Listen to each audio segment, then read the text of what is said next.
Let's take a look at the last trig function that we're going to do for this particular unit. We're going to look at our tangent function. We're going to do this one a little differently than we did sine and cosine. It's not a sinusoidal curve, so it doesn't have the same kind of a look to it. It's a different look. We also know that it's going to have a different look based on some of the values that we have. We know that at pi over 2, it's going to be undefined. We know that at 3 pi over 2, basically any multiples that are odd multiples of pi over 2, we're going to have an asymptote line.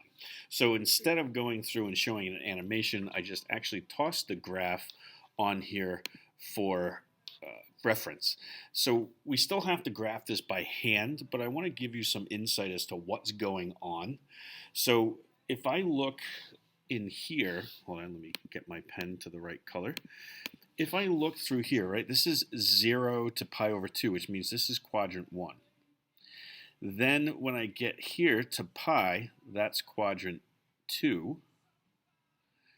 Then again, I would have another asymptote line here, and that would be quadrant 3. And then if we work in reverse, up to negative pi, here would be quadrant 4. So you're going to constantly keep going around this circle, and you're going to be going through the same quadrants over and over again. All right, so the way at which we would graph this on our own, we would make the same grid, but notice it's a little different than the other one. It's more along the lines of what we usually see. And what we're going to have to do is we're going to have to mark our asymptote lines first, because our graph is going to be bound within those asymptote lines. So let's say right about here, here's pi divided by 2. Back here, here's negative pi divided by 2. And we make our asymptote line that comes down through. And then we'll do one on the other side. Okay, and these again are here more for just creating the bounds. And then we have to remember what happens to the values of tangent. Well, if I'm at 0 radians, then I'm at 0. Then as we increase, so I would go from 0, and then I go to pi over 6, and tangent at pi over 6 is square root of 3 over 3. Then at pi over 4, it's 1. So then halfway in between, let's say that I make 1 here, and I'll do negative 1 here. Halfway through, I'm going to be at 1. And then after I get to pi divided by 3, I'm going to be at square root of 3, which is now continuing to increase. And then the closer and closer I get to that asymptote line, the more vertical I'm going to become, so it will quickly rise to get closer and closer to this asymptote.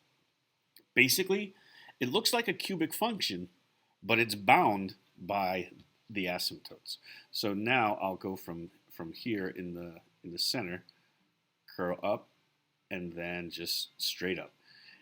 And our backside, remember if I'm in the quadrant 4, since tangent is an odd function, then if I'm at a negative angle in quadrant 4, then I'm going to have a negative value.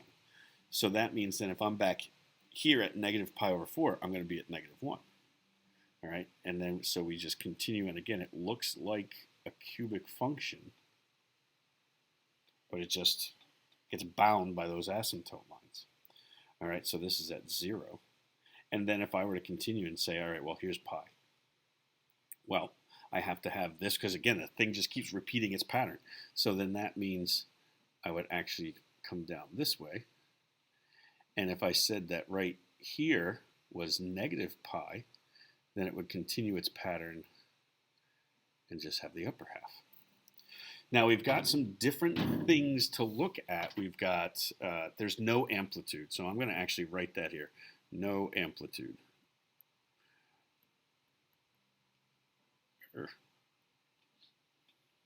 pen is not working with me. There we go. So no amplitude. But we do have period, and the period is different than what we had before for sine and cosine. Sine and cosine, before we started to repeat our pattern, we had to go 2 pi. Notice I only go from negative pi over 2 to pi over 2, and I'm done the whole cycle. So here the period is just pi. All right, we don't necessarily call it a midline here, but it will be where the 0 is. So if I have to move it up or down, then it's going to shift, and it'll be a vertical shift. So let's take a look at another example. And here, again, I'm going to draw my, actually, we'll put it over here. I'm going to draw my XY coordinate plane. And instead of like we did with the sinusoidal curves where I just have it extended this way, we're going to go both sides and about equal distance. So let's see what this means. All right, so I've got this negative, I've got this 3, and I've got this 2. So since this acts the same as every other function, this means that this graph is going to go up 2. This 3 means we have a vertical stretch. And then that negative, oy, come on, main, vertical stretch. All right, let's just erase it and try that part again. For some reason, when you try to talk and write at the same time, you get way too far ahead of yourself. So a vertical stretch. And then this negative means that it's reflected about the x-axis. All right, so we're going to have to take a look at what it does here. So thankfully, I don't have a left-right shift or anything. So then let me grab a different color just to make it a little bit easier. So I know that tangent at 0 would be here at 0. All right.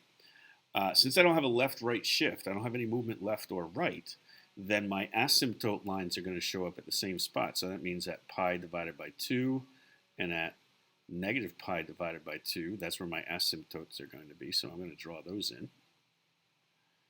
And again, this is because I do not have a left-right shift. So the asymptotes will stay. And then, well, we have the whole thing is moved up 2. So 1, 2. So that means this is where it's going to cross. The negative. All right, so normally we would go up, but since it's a negative, it means I'm going to come down. The multiplying by 3 means, well, remember, halfway in between, I was at 1. So that means at the halfway in between point, I'm going to have, I'll be at 3 away from that middle. So then that means, all right, 1, 2, 3. This is where the middle is going to be. And then if I go up 1, 2, 3, then the middle value is going to be there. So this one's not going to curve much. It's going to be kind of a rapid increase and rapid decrease. And then if I were to do it from over here, all right, here's pi. I'm going to start up here, and it's going to be a rapid increase. And then back here at negative pi, it's going to start up here and then come down rapidly. Okay, so it basically stretched it this way. Picked it up, moved it up 2, stretched it this way so that it didn't have as much of a curve in between, and then the negative flipped it upside down. All right, so what about this one? And we have not hit an example like this with any of the other ones yet, so this is a good opportunity. Remember when we had functions written like this before, I had to go through, and if there was a number in front of here, I had to divide both things. I had to take that term out. So we're doing the exact same thing. So y equals tangent of 2 times x plus pi divided by 2. All right, so that number in front, well, that deals with the number of cycles. In the old one, the number of cycles in 2 pi. Well, now it's going to be a little different. It's not going to be the number of cycles in 2 pi. It's because our period is only pi. So it's the number of cycles in pi, which then means in this case, the period will actually be pi divided by 2. Because I'm going to take this number And when we did this before, we said, oh, you know what?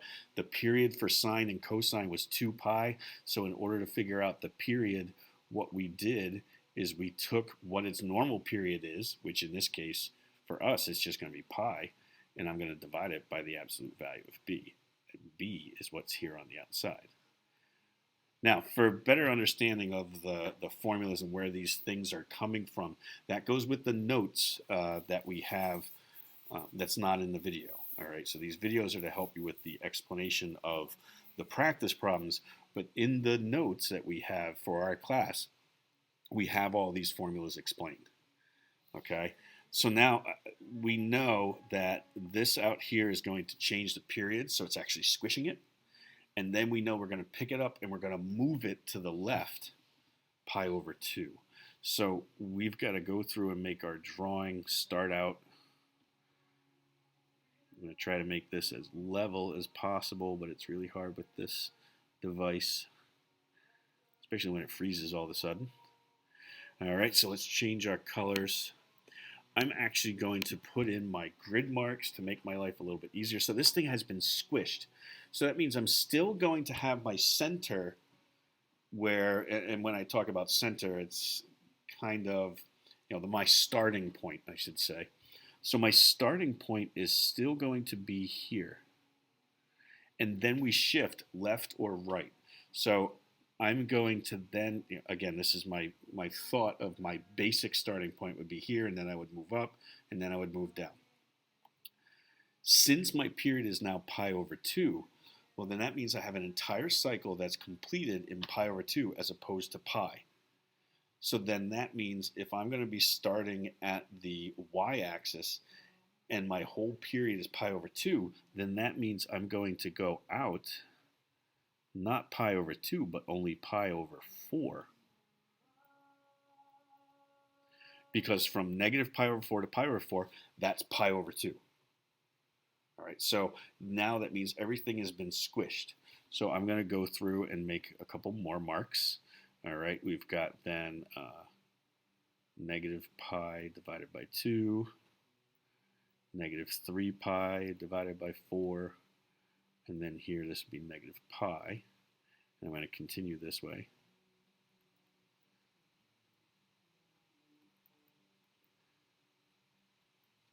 All right. We don't have an up-down shift. We actually only have a left-right. So from here now, this is where we would have started.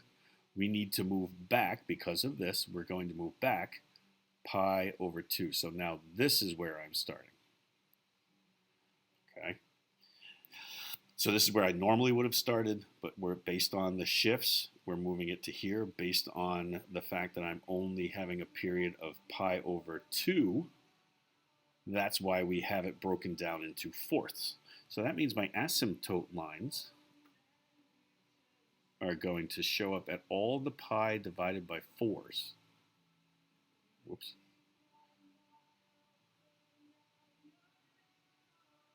And we don't have it flipped, so therefore it's just going to be our curves that look like that. You do not have to plot points. We understand what the look is supposed to be, so we do not have to plot individual points, but I just have to make sure that my graphs are accurate. Okay, they don't have to be precise, but they have to be accurate. So then here, like we'll say that's 1, down here, here's negative 1.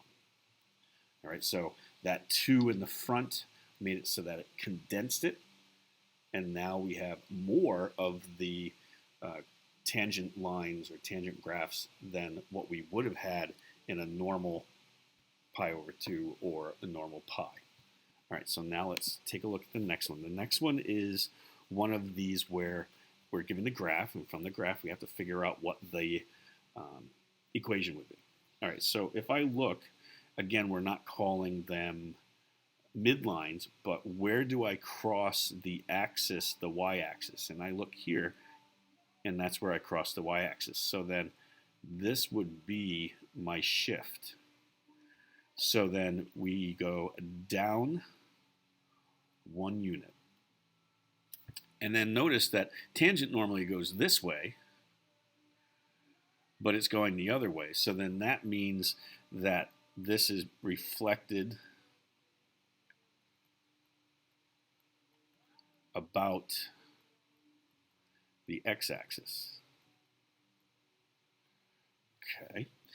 And then let's see, I want to see how long before I repeat myself. So if I'm looking here, and then I would go all the way out to a little bit more than 3.